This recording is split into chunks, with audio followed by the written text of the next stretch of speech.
increased. Because all the bureaucrats are recruited on the basis of merit. And due to the lack of efficiency among the people's representative, the dependency has rather increased. These are the features those Indian political system reflect. Another important feature, although Modi ji has proved that wrong this time, but before that we were living for more than 20 years in coalition mechanism. And this coalition mechanism, coalition politics, coalition government mechanism had a lot of problems, lot of issues. And that continued in India for a long span of time. And thanks Modi ji, he has been able to crack that. And let us think something good happens. Another important feature that we find that judiciary is there, is working independently. Judiciary is there, it is working independently. Although with this ANJAC mechanism for the judicial appointment in the courts, Supreme Court and High Courts, some dilutions have been made. But even though at par we find at many stages for many reasons, the Indian judiciary has worked out independently. At many places it has restricted the function of the government in the favor of the people. So, and many other features are there.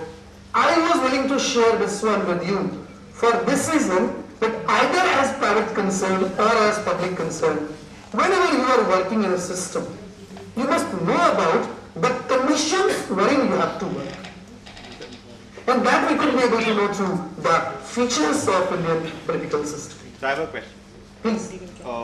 You mentioned India as a secular state. Mm-hmm. Can you throw some light on the current discussions on forced conversion? There is a law that the government is discussing. I mean, for the benefit of everyone, to know some details about it. We have fundamental rights. Article 25, 26, 27, 28. And Article 12 is there, which defines state and gives the responsibility to the state to ensure availability of the fundamental rights assigned in Part 3 of the Constitution. Now, but the problem is that everything cannot exactly be evolved as law. This is one. The second thing is, whenever something comes into practice, there is certain dilution. In course of that, to the philosophies, to the objectives referred by the provisions, we need it to be ethical. That is perhaps not there. And that is the reason we find that the senior most leadership is still mum upon them. And gradually things are evolving. Certain legislations will come, may come, whatsoever the conditions will prevail, will be read later on. But at present, as per the Constitution and the fundamental rights, forced conversion is not permitted. Right? Forced conversion is not permitted. But again, Article 25 specifically says that every person has got the right to decide conscience of religion. The word conscience is emphasized here for the reason that one has got the right to decide what one wants.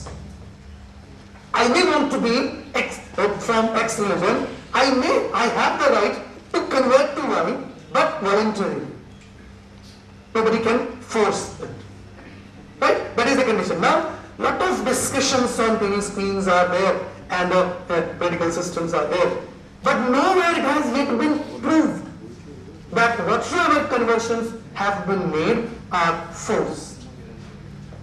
Right? But in this regard, we must, as this has become so prevalent in our country, we should have some specific guidelines for that. But let us see to the extent it comes, and we'll go through those details. Right, sir? So these are some of the features of Indian political system. Let me put some of the important features of Indian Constitution, because Indian political system functions on the basis of the Constitution. And one of the important things that we must know, that in India, everything is prevalent on the basis of rule of law. There is a concept of rule of law, and the another important concept, that is procedure.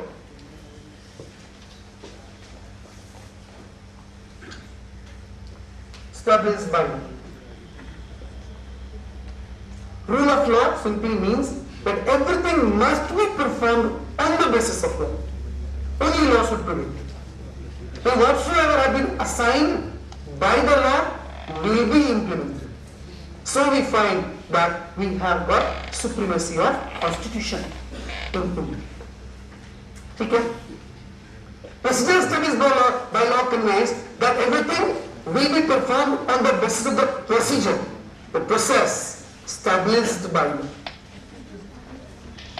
And then we find, suppose when recruitment has to be made, then it has got certain procedure and could only be made through the procedure. If that procedure has not been adopted, then the judiciary has the right to reject the process. Okay? Now we have to live on the basis of these two, and specifically the rule of law. So the features of the Indian Constitution, like, do we have written and framed constitution? Means sometimes you will have the reflections, anything those have not to be performed by the state also have been mentioned in the constitution. And of course those which have to be performed by the state. So it is well written and framed constitution. We find that it functions as sovereign, secular, socialist, democratic republic. So these are features of Indian Constitution. Sovereignty is there, means if the state is free, India is free to take decisions external and internal. No outer or any pressure is there, any foundation is there upon country, upon India as a state. So it is sovereign. Secular we have discussed, socialist we have discussed. Democracy, as we know, that everything is performed on the basis of the representation, that is through election. Sir, is there any country which is not sovereign? No country could be there without sovereignty. When we say for a state, there are 4 features minimum required. One is population, the other is territory, the third is government, and the fourth one, the most important, is sovereignty. That is the reason we call political science, in the perspective of political science, India is a state. And Uttar Pradesh is not a state in terms of political science. In general, in discussion we call Uttar Pradesh as a state, but in terms of political science, as Uttar Pradesh does not have sovereignty, so it is not a state. India is a state. Right? So those fourth one is required for the state, so no country could be like that. So can we say that if Bhutan is the protectorate of India? Status of the state being protectorate are different. Right? Sovereignty is there, but for certain reasons like security and foreign relations. It has collaborated, certain internal agreement adjustments are there with India. Right? Based upon that agreement, it is said that Pakistan is protectorate state and functioning like that. But, sorry, not Pakistan, Bhutan. So Bhutan happens to be a sovereign state. Right? So on what basis do you say that Uttar Pradesh is not a sovereign state? Because Uttar Pradesh does not have the right to have any international agreement. It cannot collaborate with any sovereign country individually without permission of the central government. So that way, Uttar Pradesh That or doesn't apply on all the 29 states as like... no. None of the 29 states could be called state as per the norms of political science, technical. Not even Jammu and Kashmir? No, not at all. Jammu and Kashmir has been given special status under Article 317. That is one of the state of India and has adopted it through resolution of National Assembly, that is Legislative Assembly of Jammu and Kashmir. Right? And is a part and parcel of Indian Union. Right? Sir, state like Andhra Pradesh, the CM Naidu, he's doing international collaboration. He's going to Davos. There is one article 275. Right? In the administrative conditions of work between central and state relation, on the counter guarantee of union government, the state government can collaborate with the any sovereign state. But for that, the counter guarantee of union government, central government is required. It is just like when you go for a loan from any bank, you need security. And whosoever is securing you, giving you his guarantee, if you are not capable of paying the loan, then the person who has given you the guarantee will have to pay that. So that way, the condition has been evolved in the constitution, and no state, there is Article 260 that says, that gives the union government exact right to enter into any international agreement, and only union governments are able to do that. None else than union government. You might be knowing, or sometimes if I get a chance to discuss the details, okay, there is one jute producing states, not one, four. And yes, those adjacent area of Bangladesh. So when the partition was there and East Pakistan was there, all those jute producing factories went into Bangladesh. And jute producing areas lived in India. And then largely we find the larger percentage of jute production is exported. Right? But although all of them are produced by the state government, but the duties are imposed by the union government. They are collected by the union government. And the collected revenue on the basis of jute export, raw or finished, is distributed among those four jute producing states only. What I wanted to give reflection is that anything that is there with the foreign country, beyond India, it is the union government to review. Otherwise, with the permission of the union government. That is counter-guarantee. Okay, that we read in the area of center-state financial relation. Right?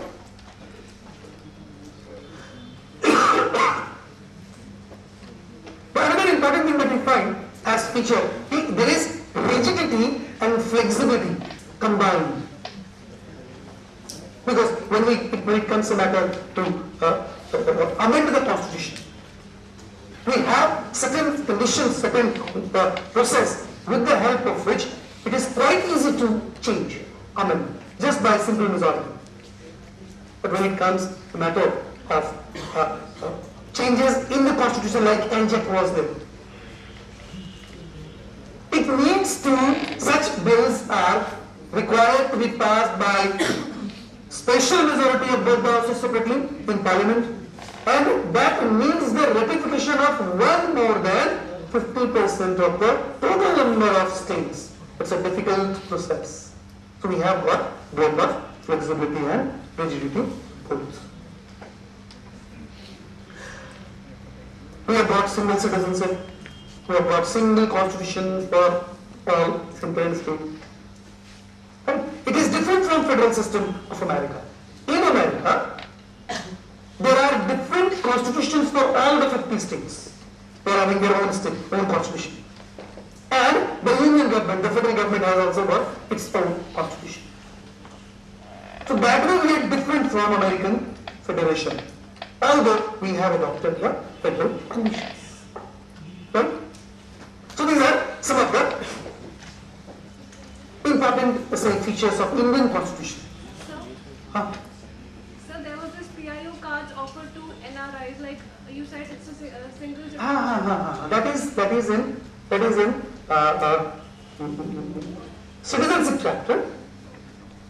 And PIO, not NRI, PIO and OCI were two status. PIO and OCI were having different status.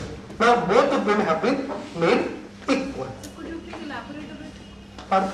Could you please elaborate a bit? When it comes a matter of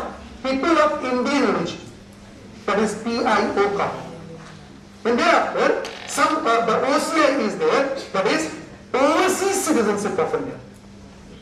Right? So those who are having Indian origin but who are not Indian citizens, all of them have been given equal status. Previously, they had little difference for the facilities to be there in India, like for visa facility, they need to have say permission.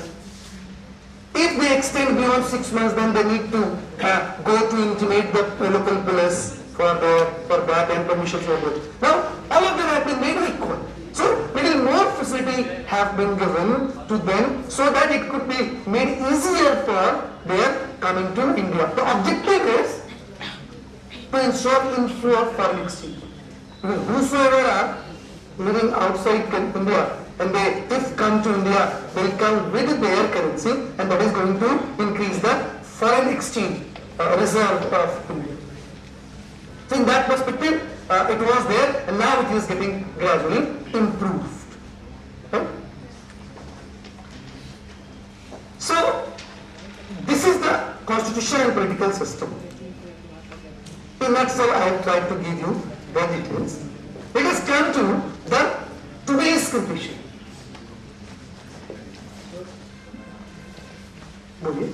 Sir, is there any provision in the Indian Constitution where a non-IFS, non-foreign source officer can represent India as a diplomat in the UN? I couldn't get you properly. Sir, is there a provision in the Indian Constitution which allows a non-IFS to represent India as a What do you mean by non-IFS? Indian Foreign Services? IFS, people who are Look, diplomats. that is what you are asking is administrative condition. Yes. Right? That is nothing to do with the constitution. There are three different types of laws. One is constitutional law, other is parliamentary law, the third one is administrative law. The administrative laws are those laws which are made and recommended, passed, but not passed, signed by, issued by the order of cabinet. That is signed by the president, if it is central government. So what are you saying is related to the administrative law, which is law but is different from constitution. So we do not have any such references in the constitution. Look, I'll refer one specific thing. There is Article 77 in the constitution that says that all the functions of union government shall be performed by the name, seal and signature of the president. Right? Another important thing that conveys and that gives right for administrative law to the president, and to ensure the business of union government, the president will have the right to make laws. Those laws are administrative laws, like code of conduct for the bureaucrats. Those are administrative laws. Like Niti Commission has been organized. Like with one cabinet order, there was abolition of Planning Commission, and it was replaced by Niti Aayog. Right? So all those are cabinet orders, those are administrative laws. Right? So basically, then now in this political system, whatsoever we try to know, what is the objective? The ultimate objective of this constitutional and political system is welfare of the people. And that has been reflected in preamble. And the preamble announces that we, the people of India, solemnly resolve to constitute India into a sovereign, secular, socialist, democratic republic, and to ensure its citizens liberty, equality, fraternity, justice, liberty, equality, fraternity, and the unity and integrity of the country.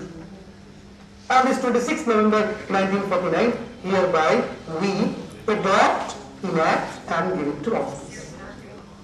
So herein, what we need to identify that we have discussed, okay, what shall be the condition of work for state? When we identified functions as sovereign, secular, socialist, democratic republic. And then this state will ensure what? To its all citizens, justice. Or social, political, economic. Liberty, equality, and fraternity. And the second segment is that this state will ensure what? Unity and integrity of the country. So, the basic object, yes please. Sir, in this 1 year, have there been any significant changes in the constitution? Yes, So by 42nd Amendment Act, two important things have been included. It is secular and socialist, and the third important thing is integrity. Unity was there, integrity of India has also been included. Secularism has been there ever since the constitution was. That is a matter of debate. That is a matter of debate, and I agree with you. Because with the 25, 26, 27, 28, there was no need to include Secularism Act part in the Constitution. What have been the exact changes now which can be, which have occurred right now, probably in the present scenario, which we need to know? That is the thing I am saying, the constitutionally there is no requirement to do so. There was no requirement. Although it has been done, that was a political move taken by Srimati Indira Gandhi at that point of time. Can you throw some light on that? What was it exactly to do? What were the causes and why did it happen? Or the ones which are in process? Look, that is a matter of 1976.